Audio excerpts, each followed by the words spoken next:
حضرت عمر فاروق رضی اللہ تعالی عنہ. حضرت سیدنا ابو موسیٰ اشعری کہتے ہیں کہ میں نے نا صفائی کی، مال غنیمت کی میں نے صفائی کی، تو ایک دینار مجھے نا کہیں پڑا ہوا مل گیا. تو فرماتے ہمیں اجازت ہوتی تھی کہ ایک آدھ دینار ہم اپنی مرضی سے کہیں خرچ کر سکتے. اگر آپ ناراض نہ ہوں تو ہمارے ہاں جب چیئرمین صاحب، ناظم صاحب ٹھیکے دیتے ہیں تو ٹھیکیدار ان کا چھوٹا بھائی ہوتا ہے، یا چچا کا بیٹا ہوتا ہے، یا خالہ کا بیٹا ہوتا ہے. وہ خود ناظم ہوتے ہیں اور ان کا چھوٹا بھائی ٹھیکیدار ہوتا ہے. یعنی وہ نا سارا کچھ گھر کے اندر ہی رہتا ہے. گھر کے اندر ایک پیسہ دیتا ہے، دوسرا واپس اس کو واپس کر دیتا ہے. گھر کے اندر ہی. اب تو خیر ہمارے لوگ سمجھدار ہو گئے. ایک بندہ ایک سیاسی جماعت میں ہوتا ہے، دوسرا دوسری میں، اور تیسرا جس کی بھی حکومت آئی، حکومت تو ہماری رہے گی نا. ایک بندہ تو ہے نا اس جماعت میں. یہ اچھا لوگوں نے ایک طریقہ نکالا ہے. تو حضرت عمر کے بیٹا گزر رہا تھا، تو حضرت ابو موسیٰ اشعری کہتے ہیں میں نے صفائی کی تو ایک دینار نکلا. تو میں نے وہ ایک دینار نا حضرت عمر کے بیٹے کو دے دیا. میں نے کہا لو بیٹا اپنے چچا کی طرف سے تحفہ. تو گھر جا کے انہوں نے حضرت عمر کو بتایا کہ چچا نے پیسے دیے ہیں. چھوٹے بچے تھے. حضرت عمر نے حضرت ابو موسیٰ اشعری کو بلا لیا اور بلا کے فرمانے لگے میں تو تمہیں اپنا دوست جانتا تھا اور تم نے میری اولاد کو ہی دنیا دار بنانا شروع کر دیا. میرے بچوں کو ہی تم نے دنیا دار پیسوں پہ لگانا شروع کر دیا. میں تو تمہیں یار سمجھتا تھا. فرمایا تمہیں چاہیے تھا میرے بیٹے کو نصیحت کرتے کہ بیٹا پیسوں سے رب راضی نہیں ہوتا، اس کی رضا والے کام کیے جائیں تو رب راضی ہوتا ہے. اور فرمایا تمہیں کوئی اور گھر نہیں ملا تھا تباہ کرنے کے لیے، میرا ہی گھر ملا تھا. اٹھاؤ اپنا دینار اور خبردار آج کے بعد میرے بچوں کے ساتھ یہ والی نیکی نہ کرنا. اور ہمارا کیا سٹیٹس ہے؟ دوستی ہے اس سے جو تحفے زیادہ دے، جو بچوں کو خراب کرنے میں مدد زیادہ کرے، اس کے ساتھ یہ رہا. حضرت عمر نے گھر پہ اور سب سے بڑھ کر اپنی ذات پہ توجہ کی. حضرت ابو مالک رضی اللہ تعالیٰ عنہ کہتے ہیں میں عمر کے پیچھے پیچھے ایک باغ میں گیا، اکثر اس باغ میں جایا کرتے تھے. اور عمر جا کے نا تو درخت کے نیچے بیٹھ گئے اور فرمانے لگے امیر المومنین اللہ سے ڈر جا، ورنہ جس رب نے حکومت دی ہے وہ عذاب بھی بڑا دے گا. ڈر جا رب سے. کبھی ساری زندگی حضرت عمر نے اپنا کوئی تعارف نہیں کرایا، کبھی نہیں. ایک بندے نے آپ کے سامنے تعریف کر دی آپ کی تو فرمانے لگے تو خود بھی ہلاک ہوا اور مجھے بھی ہلاک کر دیا. کیا ضرورت پڑی ہے میری تعریفیں کرنے کی؟ اتنی دیر میری تعریف میں لگائی. اللہ کا ذکر کرتا رب تجھے ثواب دیتا، حضور پہ درود پڑتا تو رب تیرے اوپر رحمتیں نازل کرتا. کس چکر میں ہے؟ آج جتنا اچھی کوئی خوشامد کرے اتنی اچھی وزارت ملتی ہے، جتنی اچھی اس کو جو ہے وہ چاپلوسی کرنی آئے درجہ بھی اسے اتنا ہی اچھا ملتا ہے. حضرت عمر فاروق رضی اللہ تعالیٰ عنہ آپ کے بیٹے کہتے ہیں، صاحب فتوح شام نے لکھا ہے، آپ کے صاحبزادے کہتے ہیں میں نکلا تو میرے ابا جی نا اپنی پشت پر مشکیزہ رکھ کے کنویں سے پانی بھر کے آ رہے. میں دوڑ کے آگے گیا، میں نے کہا ابا جی مجھے دے دے. فرمانے لگے بیٹا تیرا کیا خیال ہے، کوئی اور نہیں تھا مشکیزہ بھر کے لانے کے لیے، تیرا کیا خیال ہے؟ کہا ابا جی بڑے لوگ تھے پر آپ کیوں اٹھا رہے ہیں؟ فرمانے لگے نفس نا ذرا میرا بڑا ہو گیا تھا، اسے ذرا ذلیل کر رہا ہوں، ذرا اپنا محاسبہ کر رہا ہوں. یہ مجھے کہہ رہا تھا تو بڑی چیز ہے، تو میں نا ابھی مشکیزہ گھر رکھ کے آؤں گا، پھر تیری ماں نے مجھے کہا ہے کہ گھر میں لکڑیاں کوئی نہیں جلانے کے لیے، پھر میں جنگل سے لکڑیاں کاٹ کے لاؤں گا. اب میں امیر المومنین بن کے نا تو میرا نفس تھوڑا بڑا ہو گیا. اب یقین کریں ہمارا آزما خراب ہو جاتا ہے جب تک ہمارا تعارف صحیح نہ ہو، ہمارا تعارف ٹھیک نہ ہو. میں یہ ہوتا ہوں، میں وہ ہوتا ہوں. چھوڑ مٹی دیں تے مٹی رہنا ہی، مٹی دیں تے مٹی دیں تے مٹی رہنا ہی. ایویں کادی بلے بلے اج مٹی دے اتے بندیا تے کل مٹی دے تھلے. مٹی دیں تے مٹی رہنا ہی کادی بلے. مجھے پوچھ لو، مجھے جان لو، میرا نام لے لو، میں بھی آیا ہوں، میں بھی ہوتا ہوں، میرا بھی یہ تذکرہ ہے. میں بدکار پرانا خادم کسے در ملی نہ ڈھوئی، اے تے واصف یار نے نظر جو کی تھی تے واصف واصف ہی ہوئی. یہ تو بڑی بات کی بات ہے، تو بات کی بات ہے صاحب. ورنہ من نانم کے من نانم، جو ہم ہیں اس کا ہمیں پتہ تو ہے نا بھائی. کبھی بھی یہ جو ذات کا چکر ہے نا، میں بھی ہوں مجھے بھی، او بھائی یاد رکھو میں کون ہوں. یہ جو نام نمود اور یہ خواہشیں اور یہ جو وقار، یہ تو کمزور لوگوں کا طریقہ ہے. جس کو اپنا تعارف کرانا پڑ گیا اس سے بھی زیادہ کمزور کوئی ہے. فوٹو میں دکھاتا پھرتا ہے فلانے کے ساتھ فوٹو، فلانے تو کمزور بندے یہ کام کرتے. حضرت عمر فاروق اللہ اکبر، حضرت عمر جیسا بندہ 24 لاکھ مربع میل کا حکمران، اور شاہ روم کو خط لکھ کے کہتا ہے میں منت نہیں کرتا میں حکم دیتا ہوں. اتنا تگڑا بندہ. جنگ قادسیہ کے لیے حضرت سعد بن ابی وقاص کو بھیجا. فتوح شام پڑھ کے دیکھیں. حضرت عمر بڑے پریشان ہیں، اتنے دن ہو گئے کوئی رپورٹ ہی نہیں آئی. اب تو موبائل ہے نا، تو ایک منٹ کی رپورٹ لیں آپ، بلکہ آپ 1 منٹ کی فوٹو لیں. آپ رپورٹ تو دور رہ گئی. حضرت عمر فاروق رضی اللہ تعالیٰ عنہ بڑے پریشان ہیں کہ قادسیہ میں حضرت سعد بن ابی وقاص کے ساتھ لوگ جہاد کرنے گئے، رپورٹ کوئی نہیں آ رہی. اتنے پریشان تھے کہ باہر نکل کے نا اس رستے پہ بیٹھ جاتے جو رستہ قادسیہ کی طرف سے آتا تھا. اس جو بھی آتا جاتا پوچھتے جنگ کے کیا حالات ہیں. ادھر جب اللہ نے فتح دے دی نا تو حضرت سعد بن ابی وقاص رضی اللہ تعالیٰ عنہ نے نا ایک کاسر کو خط دے کے بھیجا. کہنے لگے عمر کے پاس جاؤ. انہیں اطلاع دو کہ الحمدللہ اللہ نے اسلام کو فتح عطا کر دی. یہ حضرت عمر کو جا کے دینا. وہ بڑے پریشان ہوں گے. وہ جو اس زمانے میں اس طرح ہوتا تھا کہ کئی دور دور سے صحابہ جو دوسرے شہروں کے ملکوں کے رہنے والے ہوتے تھے وہ بھی آ کے شامل ہو جاتے تھے جہاد میں. کوئی ایک دفعہ مدینے آیا, کوئی 2 دفعہ آیا, پھر اپنے اپنے علاقوں میں. بہت سارے لوگوں نے زیادہ دفعہ حضرت عمر کو دیکھا بھی نہیں تھا. وہ جو قاصد خط لے کے آیا تھا نا, اس نے 1 آدھ دفعہ دیکھا تھا. حضرت عمر بوڑھے ہو گئے, وہ پہچانتا نہیں تھا. میری بات کی سمجھ آ رہی ہے آپ حضرات کو؟ ادھر سے وہ خط لے کے آ گیا. حضرت عمر مدینے سے باہر نکل کے اس روڈ پہ بیٹھے تھے جو قادسیہ سے آتا تھا. جب اس آدمی کو آتے دیکھا تو حضرت عمر اٹھ کے کھڑے ہو گئے, فرمانے لگے قادسیہ سے آ رہے ہو؟ وہ کیا کہتا ہے, پھٹے پرانے کپڑے, ٹوٹے ہوئے جوتے, سر پہ پرانی پگڑی. کہنے لگے غلام مدینے کے رہنے والے ہو؟ حضرت عمر کہنے لگے ہاں مدینے کا ہوں. کہا میں قادسیہ سے آیا ہوں, الحمدللہ اللہ نے اسلام کو فتح دے دی ہے, الحمدللہ کفر کی کمر ٹوٹ گئی ہے. اس نے یہ بات کر کے تو گھوڑے کو ایڑی لگائی, گھوڑا دوڑنے لگا مدینے کے. حضرت عمر بھی ساتھ ساتھ دوڑ رہے. فرمانے لگے اچھا بتاؤ خالد بن ولید کا کیا حال ہے؟ تھوڑا آگے جا کے فرمانے لگے اسامہ بن زید کیسے ہے؟ وہ کہتے ہیں ٹھیک ہے. پھر اس نے اور گھوڑا, عمر ساتھ ساتھ دوڑ رہے ہیں, ساتھ ساتھ. 24 لاکھ مربع میل کا حکمران, ایک جوتا پیر سے نکل گیا, عمر دوڑ رہے ہیں. آگے جا کے پوچھتے ہیں سعد بن ابی وقاص کا کیا حال ہے؟ کہ حضور وہ بھی ٹھیک ہے. کتنے لوگ میرے شہید ہو گئے مسلمانوں میں سے؟ کہنے لگا صحیح گنتی کا نہیں پتا. یہ لفظ ادا ہوتے ہوتے مدینے کی سرحد آ گئی. لوگوں نے عمر کو گھوڑے کے ساتھ دوڑتے دیکھا تو کہا امیر المومنین کیوں دوڑ رہے ہیں؟ وہ غلام چھلانگ لگا کے نیچے آیا, قدموں میں بیٹھ گیا. کہنے لگا حضور آپ نے بتایا ہی نہیں آپ امیر المومنین ہیں. آپ فرمانے لگے کیا بتاتا, میں تو اونٹ چلانے والے کا پتر ہوں, کیا بتاتا. وہ عمر ہوں جس نے اپنے گناہوں کا حساب دینا ہے, کیا بتاتا. جو سعد بن ابی وقاص کو جہاد پہ بھیج کے خود بزدلوں کی طرح گھر میں بیٹھا ہے, کیا بتاتا. کوئی حیثیت نہیں, کوئی تار. تو نے اچھا کیا, تو مجاہد تھا, مجھے ساتھ ساتھ دوڑایا, تو نے اچھا کیا. جتنے لوگ تھے چیخے مار کے رونے لگے. حضرت فاروق اعظم سے کہنے لگے عمر جب تک تیرے جلوے رہیں گے اللہ کامیابیاں ہی عطا فرمائے گا, جب تک تیرا رنگ رہے گا اللہ تعالیٰ نوازتا ہی رہے گا. کچھ نہیں, کبھی اپنا ظاہر ہی نہیں کیا. بہت بڑے تھے, بہت بڑے تھے حضرت عمر, بڑے تھے, لیکن ساری زندگی اپنے محاذ. حضرت ابو رافع غلام تھے, قرآن پاک بڑا سونا پڑھتے تھے. حضرت عمر جب بھی انہیں ملتے کہتے ابو رافع تو عمر سے اچھا ہے, قرآن بڑا شاندار پڑھتا ہے. تو وہ کہتے حضور اگر میں قرآن صحیح پڑھتا ہوں تو آپ کو قرآن کی تشریح زیادہ صحیح آتی, آپ بھی تو مجھ سے افضل ہیں. تو آپ فرماتے نہیں پھر بھی تو مجھ سے افضل ہے. کیوں؟ اس لیے کہ تو اپنے غلام اپنے آقا کی نوکری بھی ٹھیک کرتا ہے اور رب کی عبادت بھی ٹھیک کرتا ہے, اور مجھے خالص صرف عبادت کرنی ہوتی ہے وہ بھی ٹھیک نہیں کر پاتا. ساری زندگی اپنا محاسبہ, ساری زندگی اپنے گریبان میں دیکھا, ساری زندگی اپنے آپ کو پرکھا, اپنے آپ کو ٹٹولا. 62 سال عمر بیت گئی. حضرت حذیفہ بن یمان ایک صحابی تھے, میرے نبی کریم علیہ السلام نا ان سے راز کی باتیں کرتے تھے. ہر بندے کا ہاضمہ ٹھیک نہیں ہوتا, سب سے راز کی بات نہیں کرنی چاہیے. حضرت حذیفہ بن یمان کہتے ہیں حضور راز کی باتیں بتاتے. مدینہ منورہ میں جو منافقین تھے ان کی لسٹ بھی نبی پاک نے حضرت حذیفہ بن یمان کو دی تھی. جب کوئی مشکوک آدمی مر جاتا نا تو صحابہ کہتے ہیں ہم دیکھتے اگر حضرت حذیفہ نے جنازہ پڑھا ہے تو ہم بھی جنازہ پڑھ لیتے. نبی پاک نے بھی کچھ جنازے نہیں پڑھے. ترمذی میں ہے, فرمایا عثمان سے جو بغض رکھے اس کا جنازہ نہیں پڑھیں گے. حضرت حذیفہ بن یمان اگر جنازہ پڑھتے تو لوگ پڑھتے, وہ نہ پڑھتے تو لوگ جنازہ نہ پڑھتے. حضرت حذیفہ بن یمان کہتے ہیں جناب عمر فاروق کی خلافت کے آخری ایام تھے, کچھ دنوں کے بعد وہ شہید ہو گئے. فرماتے آدھی رات کا وقت تھا, میں گھر میں سویا تھا بڑا بے فکر, اچانک میرے دروازے پہ دستک ہوئی, میں گھبرا کے اٹھا, اتنی رات کو کون آیا؟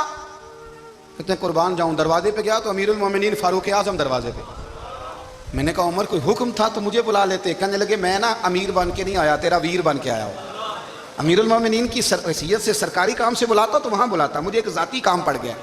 کہتے میں نے عمر کو گھر کی اندر بلا کے چارپائی پہ بٹھایا. میں نے کہا حضور میں غریب آدمی, میں کیا آپ کے کام آ سکتا ہوں؟ تو کہتے ہیں انہوں نے نا مجھے ساتھ بٹھا لیا, پھر میرا ہاتھ پکڑ لیا. کہنے لگے تو عمر کو جانتا ہے؟ عمر جھوٹ نہیں بولتا. تو جانتا ہے؟ عمر وعدوں کا پکا ہے. کہا حضور جانتا ہوں. کہا میں اس وقت آیا ہوں جب دیکھ بھی کوئی نہیں رہا. حضرت حذیفہ بن یمان کہتے ہیں پریشان ہو گیا, حضور پہیلیاں نہ بجھوائیں, مہربانی کر بتائیں کدھر آئے ہیں.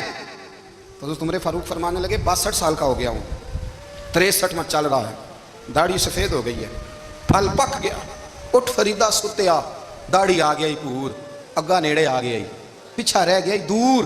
اب قبر اشر کا معاملہ صاف نظر آنے لگا ہے. کہا حضور مجھ سے کیا چاہتے ہیں؟ حضرت عمر رو پڑے, کہنے لگے آج میں عشاء کے بعد نکلا ہوں تو نبی پاک کے صحابہ مجھے نیک کہہ رہے تھے, پھر میں نے بچوں کی ماں سے اور بچوں سے بھی پوچھا ہے, وہ بھی مجھ سے راضی ہیں, پر حذیفہ تیرے ساتھ نبی پاک راز کی باتیں کرتے تھے، سچ بتا کہیں عمر کا نام منافقوں میں شامل تو نہیں؟ سچ بتا ان منافقین میں تو شامل نہیں، کہیں اوپر سے تو نہیں سارا کچھ؟ حضرت حذیفہ بن یمان کہتے ہیں میں باپ کے مرنے پہ اتنا نہیں رویا جتنا عمر کے سوال پہ رویا. میں قدموں میں بیٹھ گیا، میں نے کہا نہیں عمر، یہ تو میں نے نہیں سنا، لیکن یہ میں نے نبی پاک سے ضرور سنا ہے کہ میرے بعد اگر کوئی نبی ہوتا تو عمر ابن خطاب ہوتا. یہ میں نے اپنے کانوں سے سنا ہے کہ عمر جس گلی سے گزرے شیطان رستہ بدل جاتا ہے. یہ میں نے اپنے کانوں سے سنا ہے کہ 950 سال حضرت جبریل جناب عمر کی شان بیان کریں تو پھر بھی بیان نہیں ہو سکتا. یہ میں نے ضرور سنا. دوستو ساری زندگی حضرت عمر نے اگر دوسروں کا محاسبہ کیا تو اپنا اور اپنے بچوں کا بھی کڑا خیال رکھا. اپنی ذات پر بڑی توجہ دی. جو لوگ اپنا بھول جاتے ہیں نا، ہمیں اپنی صحت کا بڑا خیال ہے لیکن اپنی روحانی زندگی کا کوئی خیال نہیں ہے، قلبی زندگی کا کوئی تصور نہیں ہے. آپ یقین کریں موٹا آدمی کمزور ہونے کے لیے جدوجہد کر رہا ہے، کمزور طاقتور ہونے کے لیے، لیکن جس کو کتنے دن بیت گئے اللہ رسول کی یاد میں رویا ہی نہیں، کتنے دن بیت گئے نہ سننے کو دل ہی نہیں چاہا، جسے مہینوں بیت گئے اور قرآن پاک کی طرف نظر ہی نہیں گئی، وہ فکر مند ہی نہیں. زندگی زندہ دلی کا نام ہے، مردہ دل کیا خاک جیا کرتے ہیں. بھائی حضرت عمر کی زندگی دور حاضر میں ہمیں یہ سبق دیتی ہے کہ کڑی نگرانی رکھو اپنے پودوں کی، کڑا خیال رکھو اپنے ذاتی باغ کا، اور یہ جو تمہارے دل کی دنیا ہے یہ تمہاری روح کی زندگی ہے، اس کا محاسبہ کرتے رہو. نبی کریم علیہ السلام نے فرمایا اپنا حساب خود کر لو قبل اس کے کہ تمہارا حساب کیا جائے. اپنا حساب بولیے، اپنا حساب. ہم ساری دنیا کا حساب کرتے پھرتے ہیں، کوئی کہاں سے کماتا ہے کہاں کھاتا ہے، پر اپنا حساب حضور نے فرمایا حساب کر لو قبل اس سے کہ تمہارا حساب. مولا علی فرماتے ہیں نماز پڑھ لو قبل اس کے کہ تمہاری نماز پڑھی جائے. یہ بڑا عجیب معاملہ ہے کہ ہم جتنے لوگ ہیں ہمارا معیار یہ ہے کہ سامنے والا غلط ہے اور میں ٹھیک، یعنی دوسرے کا بچہ گلی میں نظر آ جائے تو اس کی غلطیاں نکلنی شروع ہو جائیں گی، اور میرا بچہ سارا شہر گھوم آئے ایک ٹائر پہ موٹر سائیکل پہ تو ہم کہتے ہیں کہ ابھی بچہ ہے انشاءاللہ سیانا ہو جائے گا. اگر ابا جی آج تک سیانے نہیں ہوئے کہ اس کو سمجھا لیں تو پھر بیٹے کا سیانا ہونا تو ہو سکتا ہے کہ وہ 60-70 سال لگ ہی جائیں.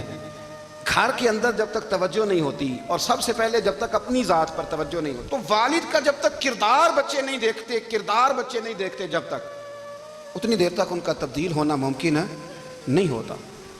حضرت عمر فاروق رضی اللہ تعالیٰ عنہ باہر والوں کا بھی بڑا سخت حساب کرتے تھے. بڑا ایک گورنر صاحب نے لباس بڑا شاندار پہننا شروع کر دیا تھا تو حضرت عمر نے اتروا کے نا تو انہیں ٹاٹ کا لباس پہنا کے تو اونٹ چرانے کی ڈیوٹی دے دی تھی. اتنا سخت احتساب کرتے تھے. کسائی کی دکان پر بھی 1-2 گھنٹے کھڑے ہوتے تھے. جو آدمی مسلسل 2 دن گوشت خریدتا تھا نا، فرماتے تھے اس کا ٹیکس بڑھا دو، لوگوں کو دال نہیں مل رہی اور یہ روز گوشت کھاتا ہے. حضرت فاروق اعظم اس کو جزیہ کہا جاتا تھا یا کچھ اور معاملات ہوتے تھے بڑھا دیتے تھے. مسلسل جو 2 دن آدمی گوشت کھاتا تھا فرماتے تھے مدینے میں غربت ہے، اگر یہ والا نظام تم کرو گے تو غریب لوگ کس کی طرف دیکھیں گے. لیکن اس سے زیادہ بڑھ کر جو ان کی زندگی کا معیار اور سٹیٹس تھا وہ یہ تھا کہ اپنے گھر کا خاص خیال رکھتے، خاص توجہ کرتے. ملک شام سے اور ایران سے کچھ لوگ آپ کی خدمت میں آئے تو وہاں سے کچھ کنیزیں بھی آئیں. ان کے بادشاہ پیغام لے کے، شاہ ایران کی کنیز کو ملکہ نے کہا کہ نا حضرت عمر کی زوجہ کو دے کے آنا ذرا کس طرح کی ہے.